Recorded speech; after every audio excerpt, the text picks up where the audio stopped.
Have you ever drawn a line on a car? Let me rephrase that. Have you ever drawn a line on a Rolls Royce? Yes, you heard me right, and this man is doing exactly that. He is someone who hand draws these custom lines on a Rolls Royce. This is not a robot. He has practiced it and now he is able to do it without a flaw. So he's become flawless. Probably when he was young, he was unable to draw a straight line. And now, after years and years and years and years of practice, he has become an expert, a master at his skill. So, what is neuroplasticity? Yes, that is the topic that we are going to talk about today, inshallah. You might have heard of it, you might not have heard of it, but now you've heard it. Neuroplasticity. It refers to the ability of the brain to change. Yes, neuroplasticity refers to the ability of the brain to change. Imagine like a mold. Have you ever seen a silicone mold? When you put something semi-solid that can set, like modeling clay or like a cake batter, you put it in a round shape, a round mold, it becomes round. Or you put it in a square mold and it becomes square. Yes. Have you seen that watermelon, square shaped? You might have seen it now that we live in the social media era. You might have seen it. I have seen it. And I was so surprised, oh my God, and they were showing it as if it's a wonder of the world.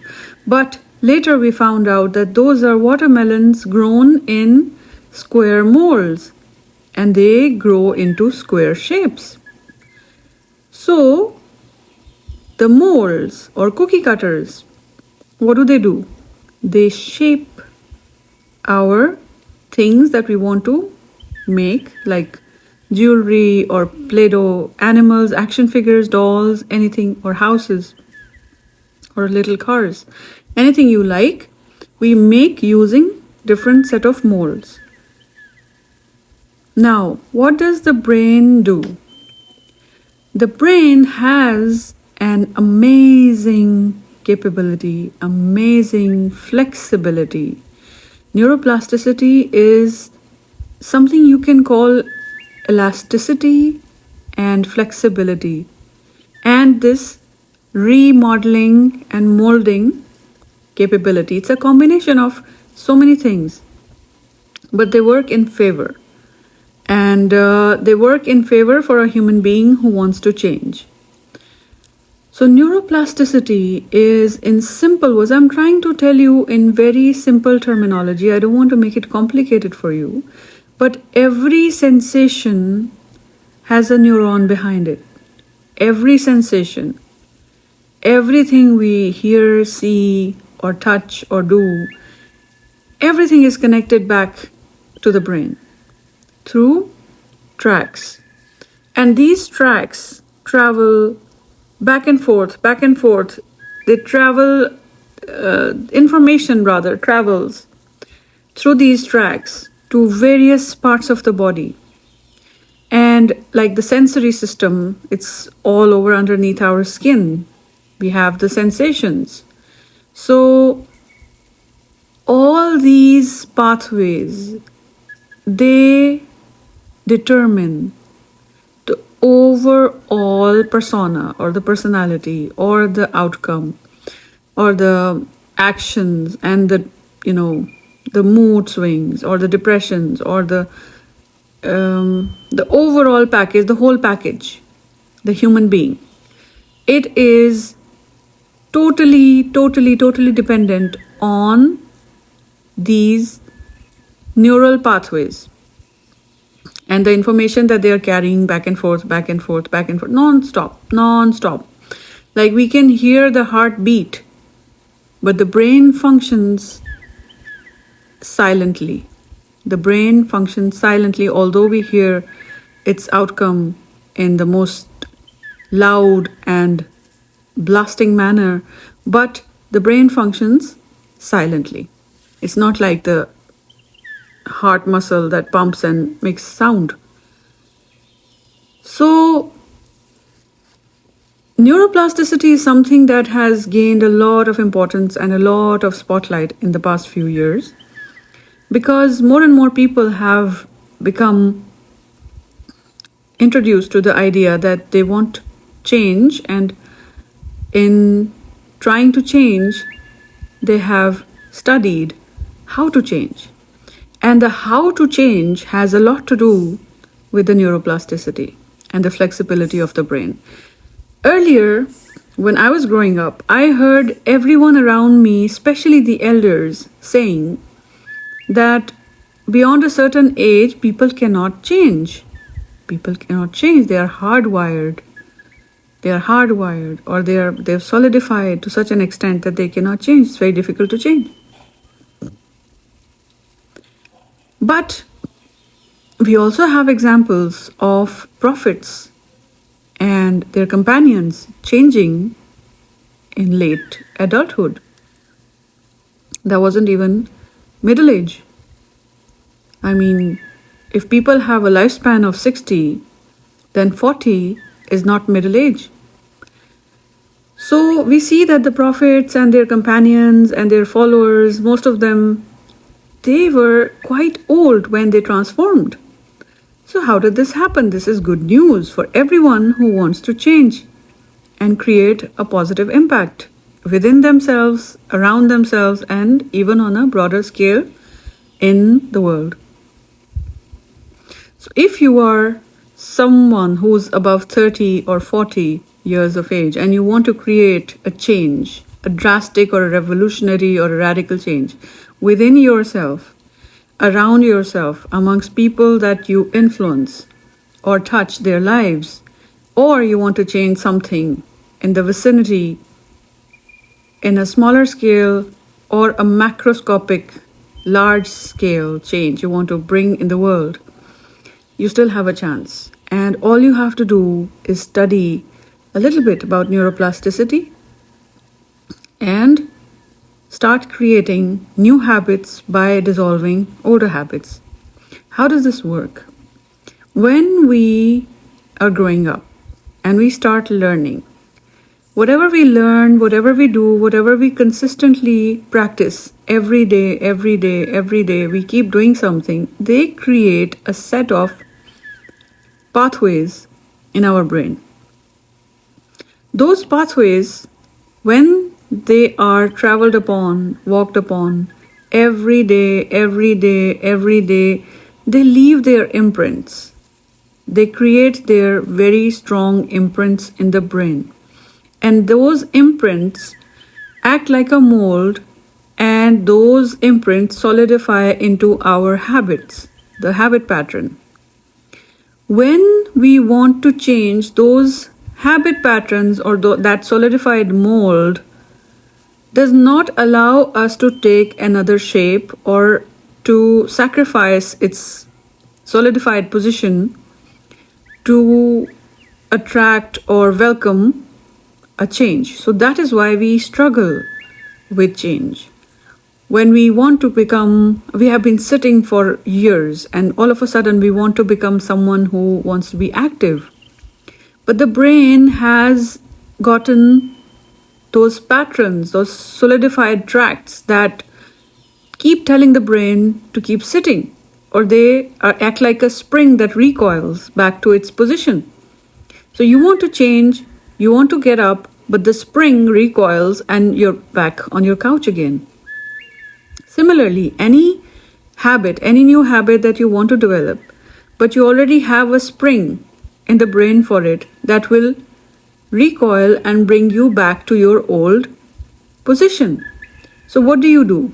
For this, initially, you have to work maybe twice as hard, thrice as hard, or 4 times, 5 times, 10 times as hard to break that spring. You have to create a new spring. You have to create a new track.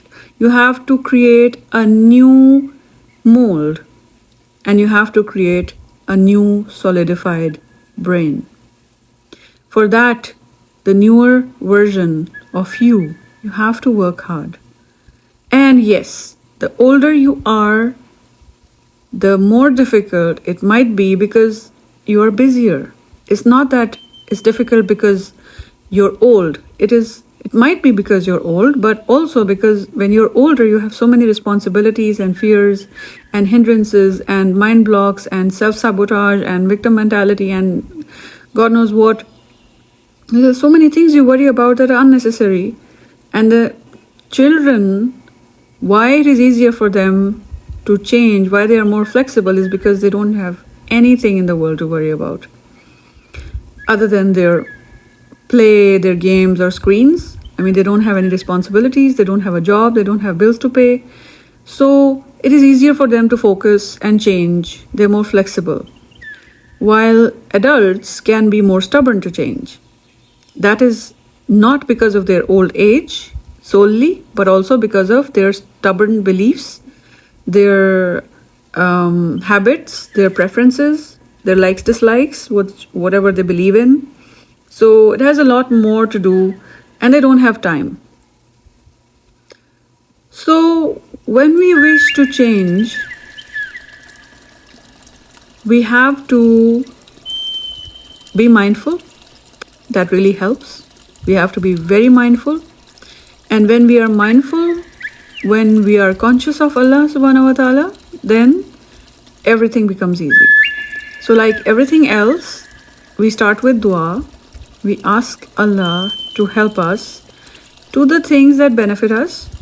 And if we have been accustomed or we have been conditioned in a certain way, we have been molded in a certain way. I mean, if the watermelon is supposed to be round and we have been shaped in a square watermelon, if we have been shaped into a wrong shape of brain, maybe we should take it back to the default. Maybe we should work hard.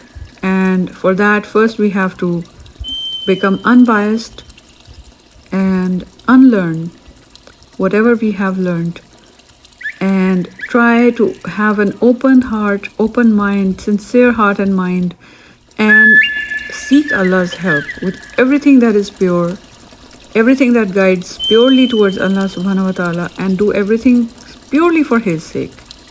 And we pray to Allah subhanahu wa ta'ala to pour His light upon our heart and mind. And in fact, we can pray that when we want to change, the change is easy.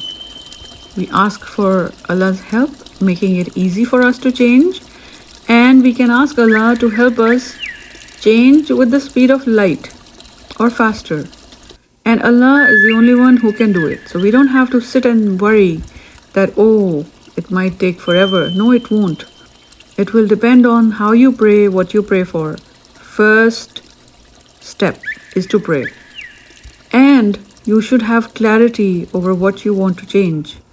Focus and totally pour your whole heart and mind into that thing that you want to do. Like you want to wake up for tahajjud. You focus, laser focus on those aspects of your life that you want to change.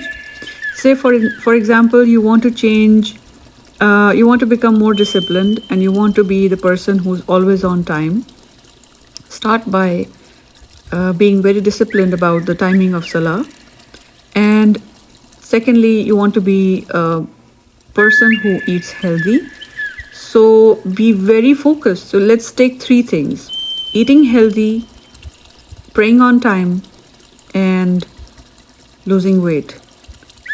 So all 3 of these things you jot down, make them your first priority, because being an obedient servant of Allah requires bodily health. So you want to change. Now you write these 3 goals and you put them somewhere you can see repeatedly, where you see it again and again, again and again. Like, do with yourself what the internet does with your screen or with your emails. There's always an ad running over even the sidebar of the emails. There used to be, I haven't seen recently because I'm using iPad or my phone, but on the laptop there used to be always an ad running on the side of the screen. So when you want to do something, make sure it blinks to you, or you see it, your eyes see it, spot it multiple times a day, repeatedly, maybe more than 100 times a day. You see that thing again and again, again and again. And that's how you will start focusing. Your focus will flow towards it with frequent reminders. Create very frequent reminders right in the beginning when you want to do something new. So create frequent reminders over tahajjud and praying spot on time, like on the dot when the azan happens. Tell yourself, I'm going to be the first row namazi. I'm going to be the person who prays in the first row, or I'm going to be the as-sabiqun of the ones who pray on time and ahead of everyone else. Be there on time. And tell yourself again and again, I'm going to wake up for tahajjud, and make plans for that. Sleep early and plan the next day ahead. Plan it so that you can plan it strategically so you don't miss your tahajjud. Then for weight loss and eating healthy, make a plan and follow it. Make a diet chart. Tell yourself strictly, I'm not going to eat these, I'm going to eat these. I'm not going to eat these, I'm going to eat this. Mindfulness requires a lot of self-talk. It requires a lot of self-talk. It requires a lot of talking sense to yourself. So you have to get used to it. Create the habit of constantly talking to yourself and creating reminders. Don't wait for somebody else to pour reminders to you. Create reminders for yourself. Create frequent reminders, more than 100 reminders every day. You want to memorize the Quran, make it a priority, give yourself reminders every day. So give yourself constant reminders, and start acting on those reminders. When you are reminded, when you're focusing on those things, eventually in a day, 2 days, 3 days, 4 days, you keep reminding yourself, stay on the track. After 40 days, 50 days, 60 days, 2-3 months, you will see positive changes, inshallah. But pray to Allah Ta'ala that He helps you change with lightning speed, with the speed of light. With His Noor, with His light, He can help you. And you can change even the most difficult habits, even bad habits like smoking, or some people vape. It's even worse. But I don't know how some people are calling it safe. It's not. Don't put anything in your mouth, in your body, that is harmful. Simple as that. Useless. No benefit. Don't put it in your body. So, you want to create new neural tracks. Best things to do: reminders, constant focus, strategic plan, and doing new things. Forcing yourself to do new things, like learning a language, reading books, creating a journal, writing every day, doing tasks that you don't feel like doing, even if it is for 10 minutes, 15 minutes a day, pushing yourself. It requires a lot of willpower and effort, and everyday effort. It's not easy. But the reward is eternal. The rewards are infinite goodness and eternal. So they are totally worth it. The rewards are even seen and felt in this world, and they are eternal. So neuroplasticity is good news for everyone who thought that we were unable to change, or we are too old to change. And this is a topic that we are going to talk about many times in the art therapy class and later on in the Mutmainna sessions. This is just the beginning, just the intro.